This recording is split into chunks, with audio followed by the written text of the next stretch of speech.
Hi, and welcome to the Daily Line at BetRepublic.com. I'm Jarvis Symes. With me is Greg Dempson. We're here to talk about the NCAA and the NBA for Friday night. Greg, start us off with the NCAA. We've got a game that you like between Santa Clara and San Diego. Yeah, I played a few, Jarvis. Here's one that I like, and we'll pass this along to you here. It's a neutral site system we have, which is good. Which is rare. You said the neutral site system. You don't have many, but Greg's got the numbers on them. You don't have a lot of them, yeah, and it's good to have something like that because, you know, even if Team B is the home team, really it's a neutral site game. So really what they're saying is if this game was at San Diego, should the line be 7? Or 7.5? I can't, or 8? I can't see it. Santa Clara is playing versus San Diego. It's a neutral site game. And we have a system that sets up. It's a little convoluted. Let me just tell you this. The system is 41-16 against the spread going back to 1997. So it's done very, very well. Now, these two teams met almost a year ago today. They played March the 7th at a neutral site. The line was pick'em. San Diego got defeated by Santa Clara in that game. Santa Clara beat them 80-69. I expect more of the same here. I'm hoping for more of the same. We've got a good system here. San Diego do not score a lot of points on offense. In a tight game, I'll take all those points. I like Santa Clara plus 4 points as my official selection in college basketball. If you're looking for the game on the card, it's the second last game in the rotation. Yeah, second last game. You saved me the trouble earlier when I was scrolling down the list. So Santa Clara getting 4 points against San Diego. That's Greg's official play. Let's go into the NBA where there's a big card for Friday night as usual. 11 games setting up. Indiana's playing in Denver. We've got Denver laying 10 points. Now the Nuggets are one of the top NBA teams on home court. They've won 3 straight, but they've only covered the spread 2 out of those 3, and the only time they didn't cover was against the Detroit Pistons when they were laying exactly 10 points. Mm-hmm. You've got something for us, though, in the over-under in this matchup. Yeah, a big disparity in the line. Denver's been going over the total an awful lot, and Indiana gives up a great deal of points. And you have a situation here, the Pacers, who are a bad team, they're off of a blowout loss by 20 or more points. Which is a regular occurrence. For them, it's yeah, but still 20. When you get 20 and more, you're kind of playing like the Nets or the Knicks or a lot of the other also-ran teams. But it's actually live in a really nice situation here. You're playing a team that's not very good, but they are allowing an average of 103 or more points per game. They're coming in off of a blowout loss, Jarvis, by allowing 20 or more. Just this season, there's been 13 games in this spot. 10 out of the 13 have sailed under the number. Going back a few more years, it's 29-66 to the under, 70%.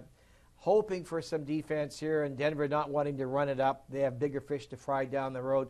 I like Indiana and Denver to stay under the total, and it's 220. As we've seen throughout the season, NBA teams have not been huge on covering double-digit spreads. Nuggets proved that against the Pistons the other night. Other trends for you, Indiana is 2-9 against the spread in their last 11 trips to Denver. We've got lots of trends up in the NBA and all the other sports at BetRepublic.com. You can check things out. Greg's got some other first-half information for us. Well, I was actually going to just go back to college real quick here, Jarvis. Oh, college, I'm sorry. Tomorrow there's a game, and it's a big game. It's Kansas are on the road. Last Saturday, Kansas was on the road at Oklahoma State, and they lost, and then knocked them out of the number 1 spot down to number 2. That was Syracuse. Big news. That was big news. Yeah. So the coach was really steamed about that. They're going to go into Missouri tomorrow. Tough place to play. They played earlier in the year. Kansas beat them comfortably by 2 touchdowns and a field goal or something to that effect. I jest, of course. They won convincingly. If Kansas can lay 3 points, I would make it a small play. If they lay 2 points, I would make it a slightly larger play. Even though they're on the road, they are by far the better team than Missouri. I like Kansas tomorrow. Watch that line. It's on CBS, I believe. Don't quote me on this, but I think it's a 4 o'clock Eastern time start. And as for the NBA, one real quick angle for you. If you want to play a halftime situation here, there's a great first-half under system between the Clippers and Oklahoma City. Now, remember, Oklahoma City had taken out to the woodshed the other night in Denver. I think they allowed 119 points. It was 119 to 90, I believe. Something like that. Look for them to play some defense in the first half, Jarvis. The last 3 years, this system has been live 100 times. 71 out of those 100. 71 and 29, 71% of the time they've gone under the total. This year it's been live 9 times. It's gone under 7 out of 9. The over-under is 102. The last 6 times they've played, 5 out of the 6 first-half scores were lower than 102 points. It's not an official selection, but I really do like the under in the first half between the Clippers and the Thunder. Clippers and the Thunder. So there's a rundown for some NBA and some NCAA action for us. Greg, you got 2 official plays in pocket. Recap those 2 for us. The 2 plays that we have at college hoops tonight.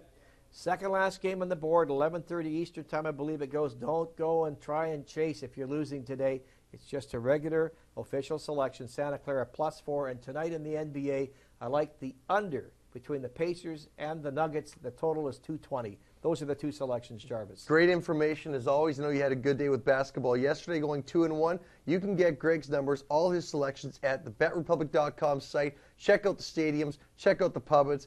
Come on the Daily Line every day, Monday to Friday, at 3 p.m. Eastern. We'll see you at Bet Republic. Thanks for joining us. Thanks for watching. Have a winning weekend.